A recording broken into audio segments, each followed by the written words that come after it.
नमस्कार दोस्तों, स्वागत है आपका आपके अपने YouTube channel exam campus think and relate.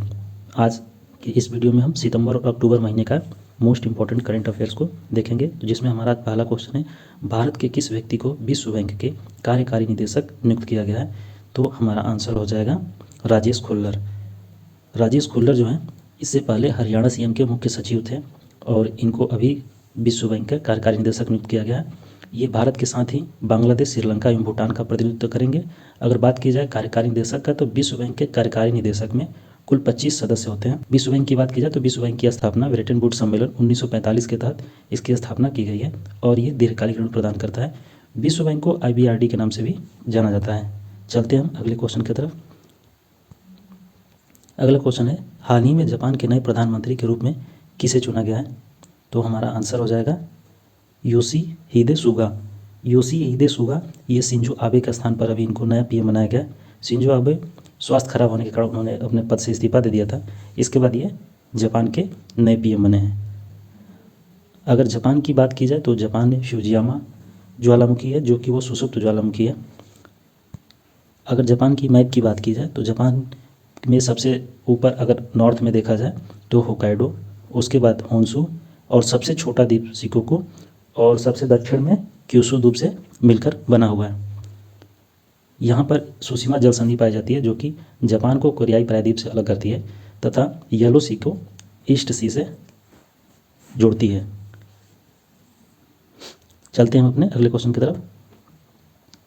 हमारा नेक्स्ट क्वेश्चन है, राज्यसभा के उपसभापति के रूप में किसे चुना गया है? आंसर हो जाएगा हरिवंश नारायण सिंह। हरिवंश नारायण सिंह ये NDA के प्रतिनिधि थे। अभी ये दोबारा राज्यसभा के उपसभापति के रूप में नियुक्त किए गए हैं। अगर उपसभापति की बात की जाए तो भारतीय संविधान के अनुच्छेद 79 का सेक्शन 2 में उपसभापति के बारे में जिक्र किया गया है। और राज्यसभा की बात की जाए तो अनुच्छेद 80 के तहत राज्यसभा का जिक्र मिलता है। राज्यसभा के सदस्य बनने के लिए व्यक्ति की जो आयु सीमा होनी चाहिए वो 30 वर्ष होती है। और राज्यसभा के जो सदस्य होते हैं, प्रत्येक 2 वर्ष में 1/3 सदस्य जो होते हैं उनका कार्यकाल समाप्त हो जाता है। राज्यसभा की अगर प्रेजेंट टाइम में बात की जाए तो 245 सदस्य हैं, जिसमें 233 निर्वाचित होते हैं और 12 जो हैं वो राष्ट्रपति द्वारा मनोनीत हैं। चर्चा में रहा मिशन कर्मयोगी क्या है? तो इसका आंसर हो जाएगा राष्ट्रीय सिविल सेवा क्षमता विकास कार्यक्रम। अभी हाल ही में सिविल सेवकों के कार्य को और बेहतर बनाने के लिए मिशन कर्मयोगी को लॉन्च किया गया, जिससे ये चर्चा में था। चलते हैं हम अगले क्वेश्चन की तरफ। हमारा अगला क्वेश्चन है, सितंबर 2020 में किस व्यक्ति को इंदिरा गांधी शांति पुरस्कार से सम्मानित किया गया? तो हमारा आंसर हो जाएगा ब्रिटिश पत्रकार डेविड एटनबरो को। नेक्स्ट क्वेश्चन, हाल ही में लोकसभा ने जम्मू कश्मीर द्वारा आधिकारिक भाषा विधेयक 2020 को मंजूरी दे दी है, जिससे वर्तमान में जम्मू कश्मीर की आधिकारिक भाषा की संख्या हो गई है। तो हमारा उत्तर हो जाएगा 5। इससे पहले जो जम्मू कश्मीर की आधिकारिक भाषा थी वो 2 थी, अंग्रेजी और उर्दू। अभी 3 भाषाओं को, कश्मीरी, डोगरी और हिंदी को इसमें शामिल कर लिया गया, जिससे इसकी संख्या बढ़कर हो गई है 5। यदि जम्मू कश्मीर की बात की जाए तो जम्मू कश्मीर वर्तमान में एक केंद्र शासित प्रदेश है और जिसकी वजह से अब अगर भारत में देखा जाए तो टोटल राज्यों की संख्या 28 तथा केंद्र शासित प्रदेशों की संख्या 8 हो गई है। जम्मू कश्मीर के वर्तमान उपराज्यपाल मनोज सिन्हा है और लद्दाख की बात की जाए तो लद्दाख के उपराज्यपाल राधाकृष्ण माथुर जी हैं। तो चलते हैं अगले क्वेश्चन की तरफ। हाल ही में लोकसभा द्वारा आवश्यक वस्तु अधिनियम संशोधन बिल 2020 पास कर दिया गया। यह अधिनियम पूर्व के किस अधिनियम का स्थान लेगा? तो हमारा उत्तर हो जाएगा आवश्यक वस्तु अधिनियम 1955। ये आवश्यक वस्तु अधिनियम 1955 का स्थान लेगा।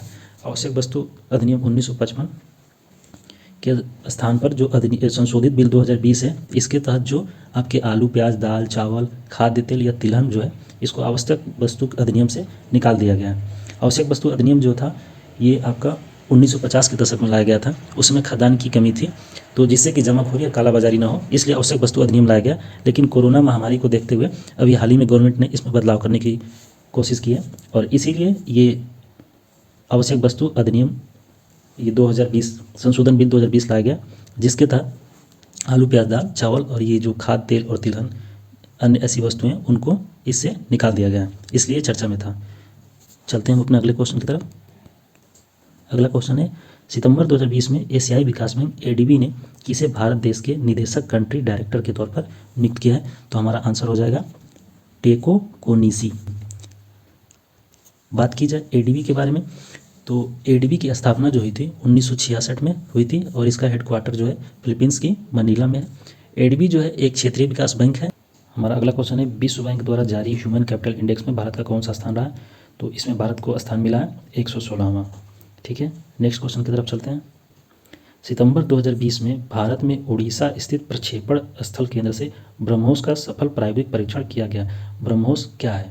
तो ब्रह्मोस एक सुपरसोनिक क्रूज मिसाइल है। अगर बात की जाए ब्रह्मोस के बारे में, तो ब्रह्मोस अब तक की सबसे आधुनिक प्रक्षेपास्त्र है और ब्रह्मोस को भारत और रूस ने संयुक्त रूप से मिलकर इसको बनाया। भारत की डीआरडीओ और रूस ने इसको संयुक्त रूप से मिलकर बनाया है। और अगर ब्रह्मोस इंजन की बात की जाए तो ये 2 चरण ये है, पहले चरण में ठोस और दूसरे चरण में तरल ईंधन का प्रयोग किया जाता है।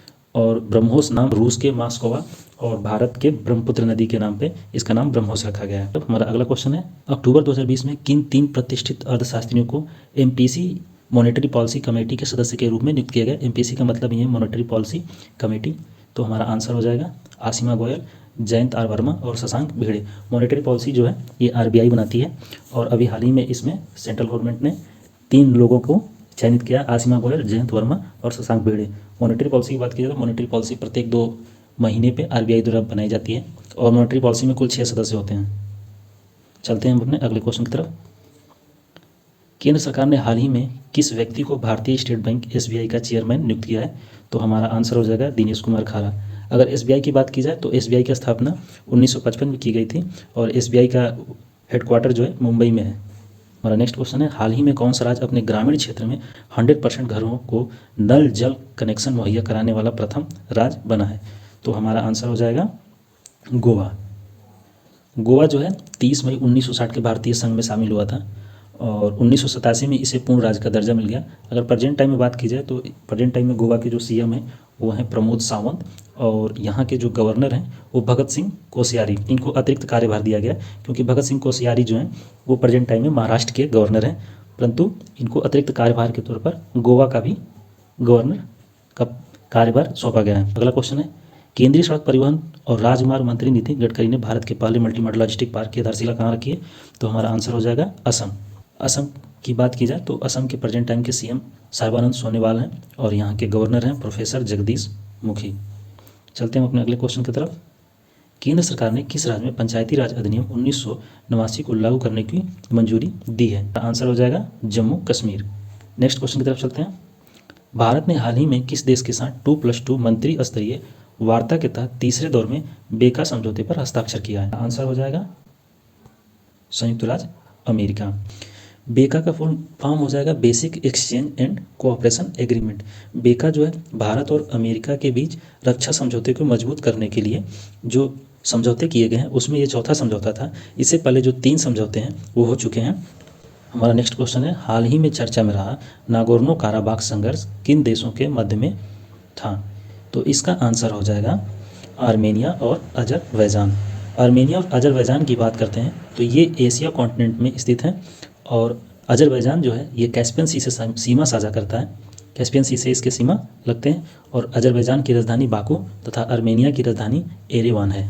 तो अगला क्वेश्चन है, पूर्व मुख्यमंत्री केशुभाई पटेल का निधन हो गया, वो किस राज्य के पूर्व मुख्यमंत्री थे? आंसर हो जाएगा गुजरात। गुजरात की बात की जाए तो गुजरात के प्रेजेंट टाइम के सीएम है विजय रूपाणी और यहाँ के गवर्नर है आचार्य देवव्रत। गुजरात का जो कैपिटल है वो है गांधीनगर। गुजरात में गिर नेशनल पार्क है जो कि एशियाई शेरों के लिए काफ़ी प्रसिद्ध है और गुजरात से कर्क रेखा होकर गुजरती है और गुजरात ऐसा राज्य है जिसका कोस्टल एरिया भारत में सबसे ज़्यादा है। अगला क्वेश्चन है, बिहार विधानसभा चुनाव को देखते हुए चुनाव आयोग ने किन 2 सेवानिवृत्त अधिकारियों को विशेष खर्च पर्यवेक्षक नियुक्त किया है? आंसर हो जाएगा सर्वश्री मधु महाजन और वी.आर. बालाकृष्णन। नेक्स्ट क्वेश्चन, हाल ही में दिल्ली सरकार ने वायु प्रदूषण विरोधी कौन सा अभियान शुरू किया है? आंसर हो जाएगा युद्ध प्रदूषण के विरुद्ध। नेक्स्ट क्वेश्चन, 16 अक्टूबर को कौन सा दिवस मनाया जाता है? विश्व खाद्य दिवस। 16 अक्टूबर को विश्व खाद्य दिवस मनाया जाता है। इस बार की खाद्य दिवस की जो थीम वो क्या था? Grow, nourish, sustain and together. 16 अक्टूबर को विश्व खाद्य दिवस इसलिए मनाया जाता है क्योंकि 16 अक्टूबर को फाओ की स्थापना हुई थी, 16 अक्टूबर 1945 को। नेक्स्ट क्वेश्चन है, नोबेल पुरस्कार देने की शुरुआत किस वर्ष की गई है? अक्टूबर मंथ में ही नोबेल पुरस्कार, सारे नोबेल पुरस्कारों की घोषणा की गई है, तो इसमें हम सारे नोबेल पुरस्कार जो हैं उनको देखेंगे। तो हमारा पहला क्वेश्चन है, नोबेल पुरस्कार देने की शुरुआत किस वर्ष की गई थी? तो इसका आंसर हो जाएगा 1901 में। चलते हैं अगले क्वेश्चन की तरफ। चिकित्सा क्षेत्र में 2020 का नोबेल पुरस्कार किसे दिया गया? आंसर हो जाएगा Harvey J Alter, Michael Houghton, Charles M Rice. अब बात की जाए कि चिकित्सा क्षेत्र में 2020 का नोबेल पुरस्कार जो इन 3 लोगों को दिया गया है वो किस लिए दिया गया? तो हेपेटाइटिस सी वायरस की खोज करने के लिए। अगला क्वेश्चन है भौतिकी के क्षेत्र में 2020 का नोबेल पुरस्कार किसे दिया गया? तो हमारा आंसर हो जाएगा रोजर पेनरोज, राइनहार्ड गेंजेल और आंद्रिया गेज। अब हम देखते हैं कि भौतिकी के क्षेत्र में 2020 का नोबेल पुरस्कार किस कार्य के लिए दिया गया? ब्लैक होल की खोज के लिए इस बार का जो नोबेल पुरस्कार है वो दिया गया था। रसायन के क्षेत्र में 2020 का नोबेल पुरस्कार किसे दिया गया? आंसर हो जाएगा इमैनुअल शारपेंतिये और जेनिफर डाउडना। और ये देखते हैं कि अब रसायन के क्षेत्र में इन्हें किस कार्य के लिए ये पुरस्कार दिया गया है? तो इसका आंसर है जीनोम एडिटिंग। 2020 का शांति का नोबेल पुरस्कार किसे दिया गया? वर्ल्ड फूड प्रोग्राम को 2020 का शांति का नोबेल पुरस्कार दिया गया है। वर्ष 2020 का अर्थशास्त्र का नोबेल पुरस्कार किसे दिया गया? तो हमारा आंसर हो जाएगा पॉल आर मिलग्रोम और रॉबर्ट बी विल्सन को। और ये किस काम के लिए दिया गया था? तो इन्होंने ऑक्शन थ्योरी को, नीलामी सिद्धांत को बताया था, जिसके लिए इन्हें 2020 का अर्थशास्त्र का नोबेल पुरस्कार दिया गया। वर्ष 2020 का साहित्य का नोबेल पुरस्कार किसे दिया गया? कवयित्री लुइस ग्लुक। इनको ये नोबेल पुरस्कार उनकी जो बेमिसाल काव्यात्मक आवाज़ है उसके लिए इन्हें ये सम्मान दिया गया।